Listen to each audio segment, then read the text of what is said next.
Welcome back to the Roundtable Sports Podcast. I am your host, John Newman, and I am flying solo once again today on the eve of the NBA draft, where that will be the subject of discussion along with some of the recent moves. Before we get going, I'd like for you all to follow me on Twitter at TalkMoreSports. And, send me a DM if you are interested in having a conversation, a dialogue about sports, and possibly get you on the air with me as well. So, where to start? Well, the biggest move of the offseason came as, pretty much the first reported move of the offseason with Anthony Davis being traded to the Los Angeles Lakers for a pair of first-round draft picks, Brandon Ingram, Lonzo Ball, and Josh Hart. Okay? So, the New Orleans Pelicans are picking up three, good players that could potentially become very good players at some point in their career. I think that's going to be the case with Brandon Ingram. Who knows with Lonzo Ball and Josh Hart, but, there's still potential there and what those guys are able to do on the court. And the Lakers have kind of put their backs against the wall in terms of, cap space and what they're going to be able to afford outside of, the two max contracts that they're already paying for with LeBron James and Anthony Davis. Now, it seems pretty scary on the court to have, two stars like Anthony Davis and LeBron James, but, if there's not the pieces around them, in the front court and at the guard spots especially, you just traded away, Hart and Lonzo Ball, who were pretty solid, players that had, quite a few minutes for the Los Angeles Lakers last year. It's going to take, maybe a reworking of the cap situation, which they are trying to, get with New Orleans to try to figure out a way that they could do a cap dump on them. But, the Pelicans are going to tell them to eat rocks, to go kick rocks. Sorry, I said eat rocks. Kick rocks. They're going to tell them, we don't want your baggage. You've got the team that you want right now. You wanted Anthony Davis, and we put together the package. They put together the package deal to get him.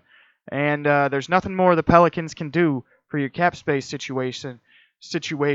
Sorry, Los Angeles, but I just don't see it going. I don't see them going very far if they don't have more players in terms of depth coming off of the bench. What you're going to need around LeBron James, because he's getting up there in age, and LeBron's never had a problem with that gas tank. But this season, if he and Anthony Davis are putting the team on their back, back and forth every night, that could catch up to LeBron. At this point in his career, I'd start, worrying about how much longer he's going to want to play with a losing squad as well. Because I'm not going to say they're going to be a losing squad with those two together. It's hard to say that at this point in the season, but they're projected now to be a 3 seed in the NBA playoffs next year with a 97% chance of making it. I'm not for certain that they're going to make the playoffs because, one injury to either of those guys and it's the season's kind of down the crapshoot for them. Now I'm going to take a look at the squad that they still have together. So as of right now, what the Los Angeles Lakers are looking at is Isaac Bonga, Kyle Kuzma, Anthony Davis, LeBron James, and Mo Wagner. Okay, that's 4 forwards. Who is going to play in the guard spots for them? There's some free agent options, on the lower end side of it, TJ McConnell, Darren Collison getting up there in age. There's Danny Green. And then Terrence Ross is, kind of a stretch 3 type of player. And Jeremy Lamb, another guard. Okay? So, there's a few options you have to put, more talent out there, but I'm not sure if there is enough cap space for them to get, two or three of those names. Maybe um, you go out and you get, a player for 12 million, and then you get two players for 6 million or something like that. Could be, you take a chance on a couple of those guys who are a little bit younger in that $6 million a year range, and they're willing to take, a minimal pay cut to play with LeBron James, possibly. That is the best case scenario for the Los Angeles Lakers in terms of fielding a good 5-player lineup with, some decent options coming off of the bench. But I don't see, how they're going to be consistently able to have, a good front court, good back court at every point in the game. I mean, in the front court, you'll be okay with AD and LeBron, almost guaranteed. But like I just said, right now they've only got 5 forwards. So what are they going to that are starting caliber, at least as far as, what they've proved to the organization so far? I'm not exactly sure. Mo Wagner, Isaac Bonga, and Kyle Kuzma are going to be helpful in terms of playing time and their roles on this team, because it could get to the point where these guys are scrapping for minutes with free agents and whatnot, and it could make them lose their will to play for this organization if they start to lose very early on in the season. If they start to lose, it could cost them a lot more than just this year. And I was reading up on the deal. The Pelicans basically control the Lakers draft for the next like 7 years or something like that, and it's kind of ridiculous. You're salvaging the future for that win right now mentality that you got, and that's kind of always been a part of the teams that get LeBron James, is that they need to win now. And except for Cleveland, they gave him his time early in his career, and he wanted to go and get some championships. He finally comes back home, gets the titles. Everybody knows the story of LeBron James, okay? I don't have to explain that very much. So I think, the Lakers at a 97% chance to make the playoffs is a bit high. A 45% increase in their chances to make the playoffs. I just don't see it with one addition with Anthony Davis. I just don't see it having that big of an effect. Okay, so I'm gonna move on to today's news with Mike Conley. He got traded away from the Memphis Grizzlies. He'll be headed to the Utah Jazz in exchange for Jay Crowder, Kyle Korver, and Grayson Allen. Crowder is a guy who plays, starters minutes. Korver is getting up there in age, and I don't really know much about how he's gonna be playing here in the years to come. And then Grayson Allen, a guy who is kind of, put himself in this box of only being a role player in the NBA since he came out of college. He really hasn't been the star that some people saw in him in college, and I know he's one of Coach K's favorites. But and then the biggest part of this deal here for the Memphis Grizzlies is the 23rd pick in this year's draft and a future first-round draft pick from the Utah Jazz. This could prove to be, a mutually beneficial trade for both teams, and I think, Mike Conley is a great point guard in this league. He's one of the true point guards of this league, and I could see, the Utah Jazz with their current roster. Okay, I just saw something that kind of disturbs me a little bit. They're calling it crud. I mean, you're getting 2 first-round picks and 3 players who can play, role playing minutes, and then Jay Crowder can probably play starting minutes for a lot of teams in this league. I'm not exactly sure how well Jay Crowder played last season in terms of, he could have been hurt or whatnot. But NBA is not, my number one sport that I watch. I love the NBA offseason. I love getting into, the trade talks, the rumors, everything that is super superlative and gives, people headaches to talk about and talk in circles about on these sports networks. The Jazz already have, Donovan Mitchell, Dante Exum. They've got some young talent, Then they've got Rudy Gobert and, Joey Ingles, Ricky Rubio, some of the older guys there. And it's really, I think sets them up to have, a true point guard to play with Donovan Mitchell, who's just an all-around, pretty big beast in his first season in the NBA.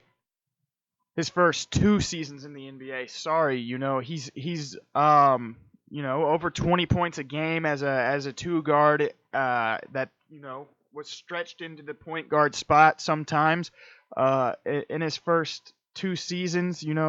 That's a solid player. And once you put a guy like Mike Conley that elevates everybody on the court's game, in my opinion, around him, it's going to be I think the Utah Jazz are going to come out winning this trade. Now I know a lot of people are like the 23rd pick. Sometimes the 23rd drafted player could be the best player in an NBA draft. The lottery picks and all of that could just be straight hype and whatnot, hearsay, whatnot, because, those front offices, it's easy to get distracted over an 80-something game season and scout too heavily in one conference or one region to where, you confine yourself to these certain players that might not be the best fit for your team. And the Memphis Grizzlies have to be able to get, 2 solid first-round picks in this year's draft. And they are sitting, pretty good at that number 2 spot and at the number 23 spot to have 2 solid picks in this draft. And then not to mention, second rounder, you can find that guy who slips and slips and slips for certain reasons. And there's also, other leagues, players out there, the foreign league players that come in to the NBA nowadays. We've seen so many of them play so well in this league that, it would be no surprise to find one of those guys in the second round. Now, I'm not sure if Memphis actually has a second round pick. I would have to, dig into that and then see if they do have, a second round pick. Now I'd like to talk, more about the free agency. Before I get into some more of the draft talk, let's talk about, some of the offseason targets. There's Kemba Walker's available from the Charlotte Hornets, and then you've got Kyrie Irving, who's most likely leaving Boston, Jimmy Butler, with the 76ers, and J.J. Redick as well, kind of getting up there in age. Tobias Harris, another player who could be leaving on the 76ers in Philadelphia. Then you've got Harrison Barnes in Sacramento. I'm hoping that, Harrison Barnes sees, this draft night, and hopefully the Kings get, some solid help for him, and Harrison Barnes wants to stay. But you never really know. Bogdanovich is going to be a free agent as well. They still got De'Aaron Fox and Buddy Hield for their young talent out there. And I'm not exactly sure where the Sacramento Kings are drafting tomorrow night. I will look that up really quickly. Yeah, it looks like they're not even in the first round. Yeah. So, Harrison Barnes could leave unless, he likes playing with Bagley and Cauley Stein and Fox and Hield. I mean, they really do have, some solid players. Frank Mason coming off of the bench. That's a guy from Kansas who who I've seen play, a ton of basketball for 4 or 5 years over there at the University of Kansas. He's seasoned player at this point that could only improve now that he's around, his teammates in the NBA. Chris Paul requested to be traded from the Houston Rockets. So, there's another potentially available guard player out there. If Harrison Barnes does decide to leave, the Kings already have the depth at the guard spots with everybody that they've already got. But I could also see, Chris Paul's one of those players that every team in the league, most of the teams in the league, at least half the league, is going to be interested in trying to put their package together to get Chris Paul. I don't believe the Sacramento Kings are going to be salvaging the future to try to, go out there and sign one of these guys immediately. But with the cap space that they have, they could potentially do that.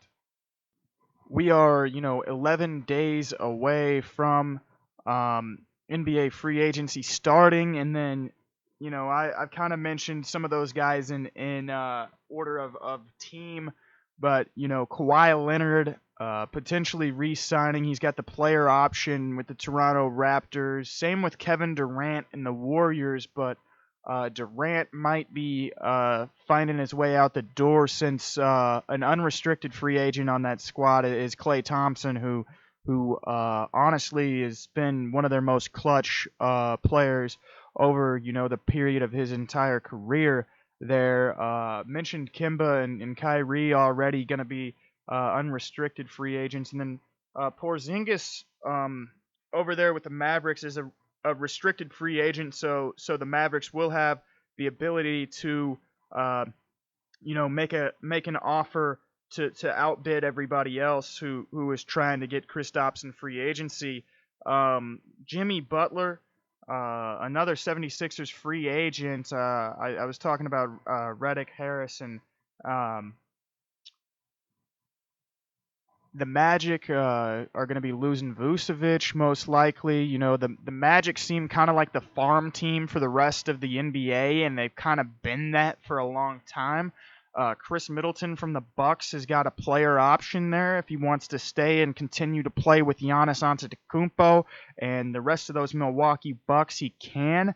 D'Angelo Russell, former Laker, is going to be a restricted free agent for the Brooklyn Nets. And then Boogie Cousins, free agent center on the Warriors. He thought he was going to get that quick ring this offseason, and he didn't. So, I have a tough time believing that the Golden State Warriors are going to lose everybody, but I think they're going to lose, enough to make them have to seriously,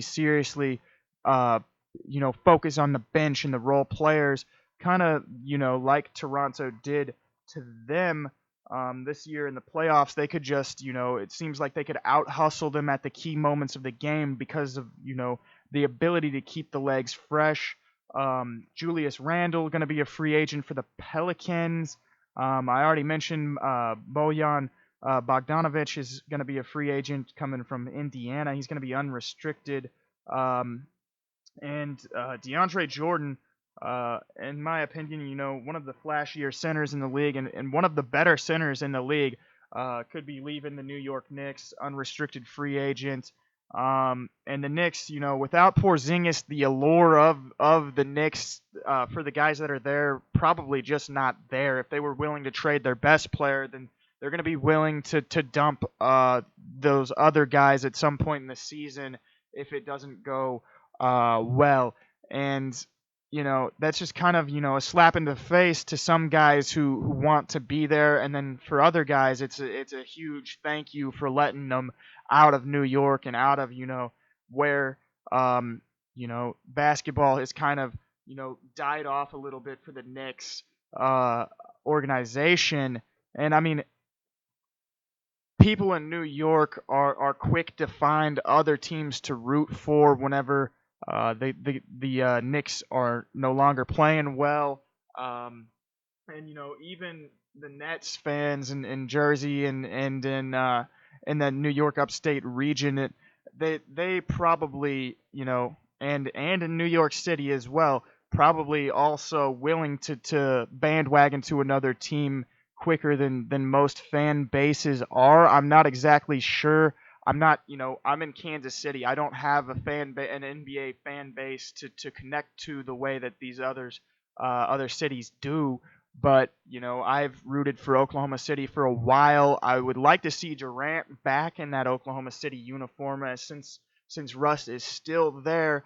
Um, I think that would be good for the parity of the Western Conference. I think the reshuffling of some of these guys who are going to be unrestricted or have player options in the Western Conference is gonna shake it up. Maybe a couple guys go back to the East. Maybe a couple of guys stay in the West and make some of these young talent teams better. And I'd like to see that for the Sacramento Kings as well. Kansas City used to be host of the Kings. Same with Omaha. Omaha, Kansas City Kings. And now that they've been in Sacramento, and they've always kind of been one of the bottom feeder franchises in the National Basketball Association. But I am confident that with their young talent, if they're able to keep some of these guys around, they will be a solid squad. Not having a draft pick this year in the first round is kind of maybe a shoulder shrug because of what they've been able to do in the draft for the years before, and the amount of talent in this free agency class is it's pretty huge. So if you can get a good big name guy out there, Kyrie, Tobias Harris or Chris Middleton even. Chris Middleton I think would be a great player for the Kings.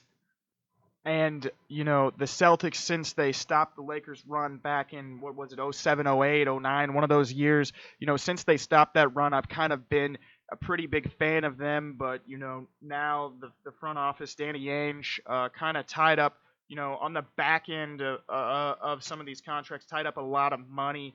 And they just don't have it to spend to continue improving with Kyrie Irving. I would like to see him re-sign with Boston. That would be interesting. I do have a Celtics Kyrie jersey, but kind of one of the three teams that I root for: OKC, Sacramento, and Boston. None of them have been super successful in terms of repeating and whatnot over the past few years, and that's kind of what this media has turned it into is oh, they won one title, can they repeat? How is it super important for some of these teams to repeat whenever they're just winning their first title in 15 20 years, or they're winning their first title in franchise history like the Toronto Raptors? I don't see it as important for them to repeat. I don't know if Kawhi Leonard is going to stay there. I would imagine, he kind of wants to. Same with Marc Gasol. Probably kind of wants to stay there now that they have gotten that championship underneath their belt. And now I'm going to slow it down, get into some draft talk about, maybe some guys that I don't really necessarily know about. I'm going to be doing a little bit of learning at this point here. Everybody knows, the front court forward center type with Zion, I think is going to be the number one pick with the Pelicans. And then there's Ja Morant with the second most talented player. A lot of people see Morant as the second most talented player coming out of Murray State. A point guard that played for the Racers. And he carried Murray State.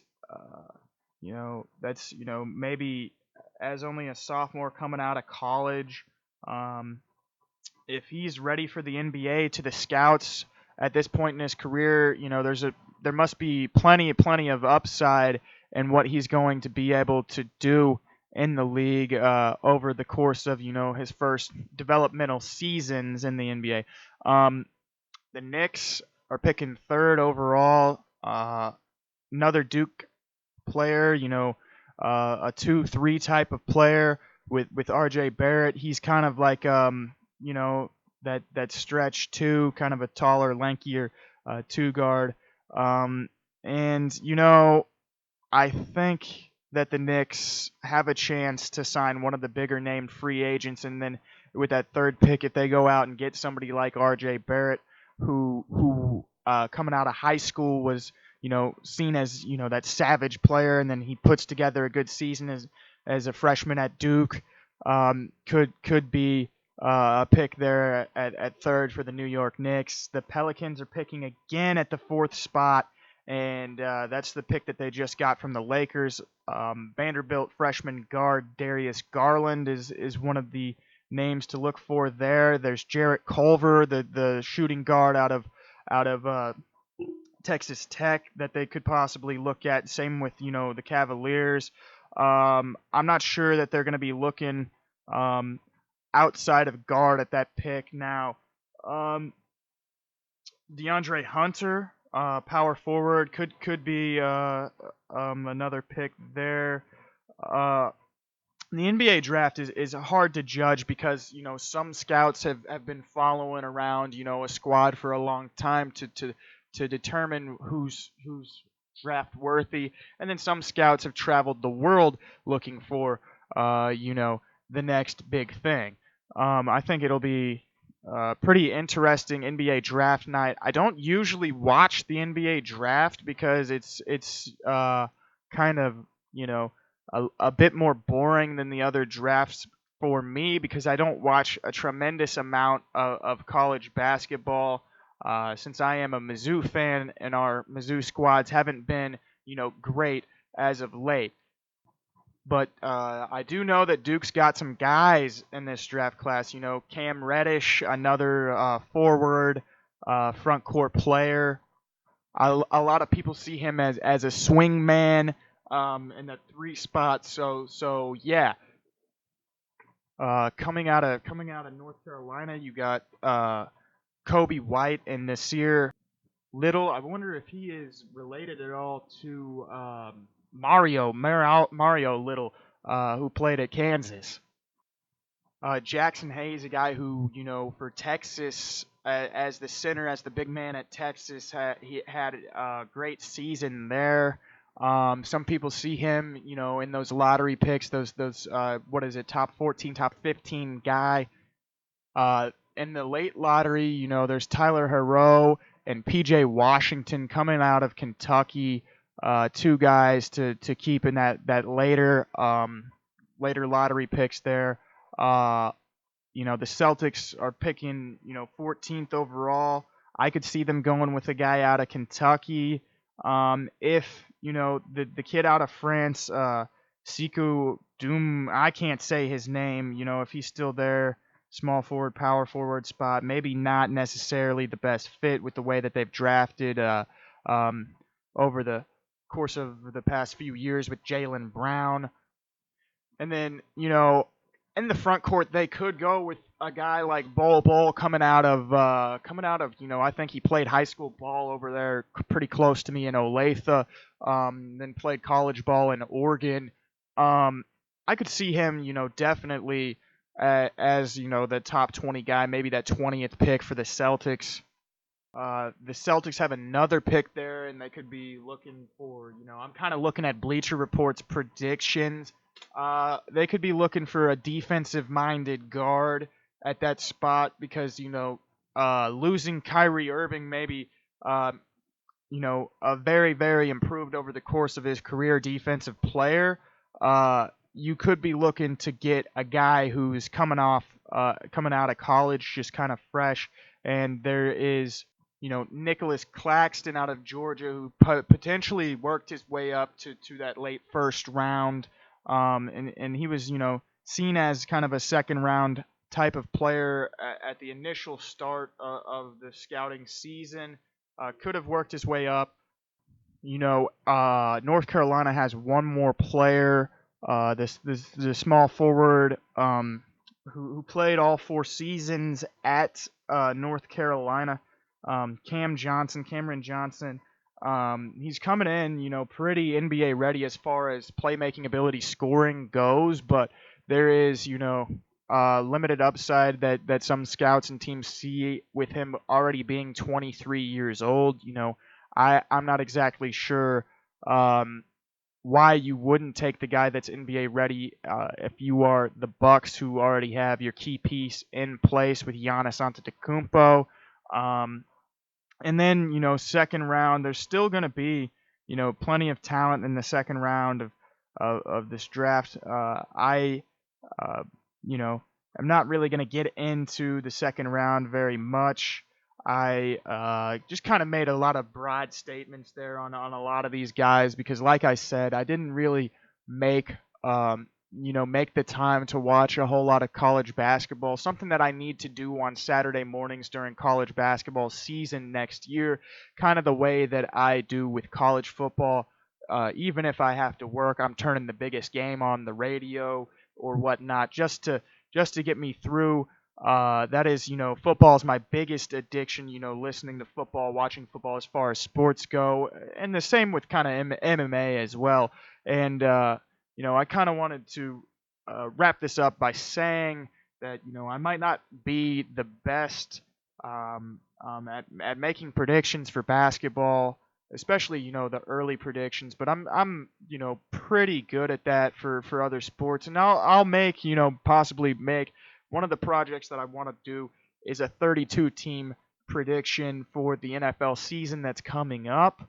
And then some other things that I've been thinking about doing is maybe like a more of the history of sports that I did. Those things went pretty well, and I'm gonna try to get one of those ones, the history of the Kansas City Chiefs, the top 5 games of all time, put back out onto YouTube and other platforms now that I have the ability to do that with our new podcast host over at Anchor.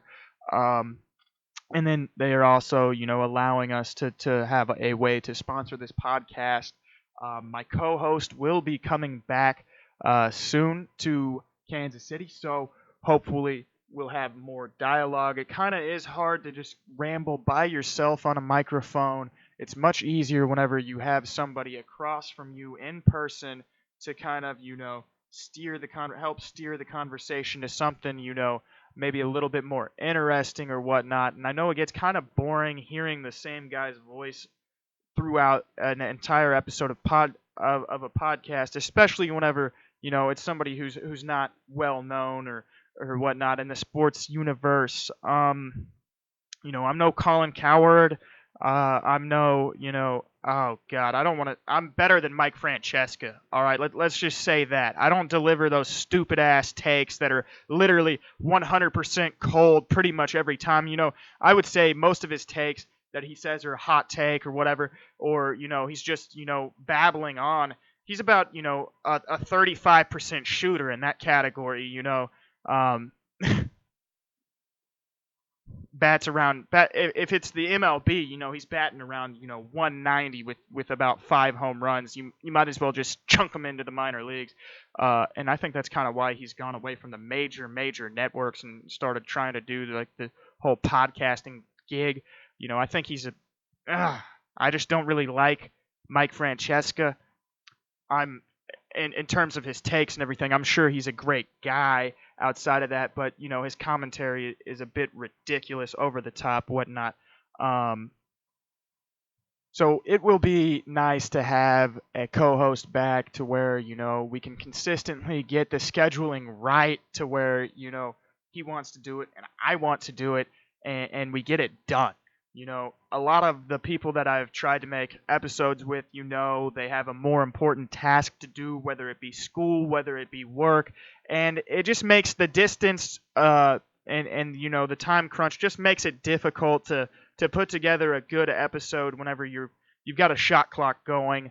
So I'm gonna wrap this episode up by saying once again, at Talk More Sports, the way that it is spelt is Talk More Sports, exactly how you think it is. If you were to write it in a sentence for your English professor, that is, what it looks like. So, um, that and also uh, excited to bring you guys more content. This is kind of me stepping outside of my normal zone with football and MMA and the sports that I know a whole lot about. And with this episode, I'm also going to deliver an old episode that I've found on an archive website that we set up where we actually talk, me and PJ actually talk about how Kawhi Leonard could potentially be the best player in the league. And now, he's won a finals MVP. Some people are going to hop on to that bandwagon. But we said this back whenever he first joined the San Antonio Spurs. So, we were a bit ahead of the curve there. We've always liked Kawhi just because, in NBA 2K, he's always been, a solid user player, and he gets open on his own as well. So, I'm not trying to say, I don't know anything about basketball, but, I don't know much. And if I, deliver too hot of a take, I want you to come at me on Twitter. And I want to get old takes exposed at some point this year. That's one of the goals. It takes maybe a bit of a bigger brand to do that. So we're gonna try to grow this thing once Tyler gets back, and we're just gonna continue to do what we do. We're gonna roll, keep on trucking. It's Wednesday. Get through the week. Tomorrow, NBA draft night. I might actually sit down and watch some of the commentary of these guys and see, maybe a little bit more about their game. All right. Thanks. Peace.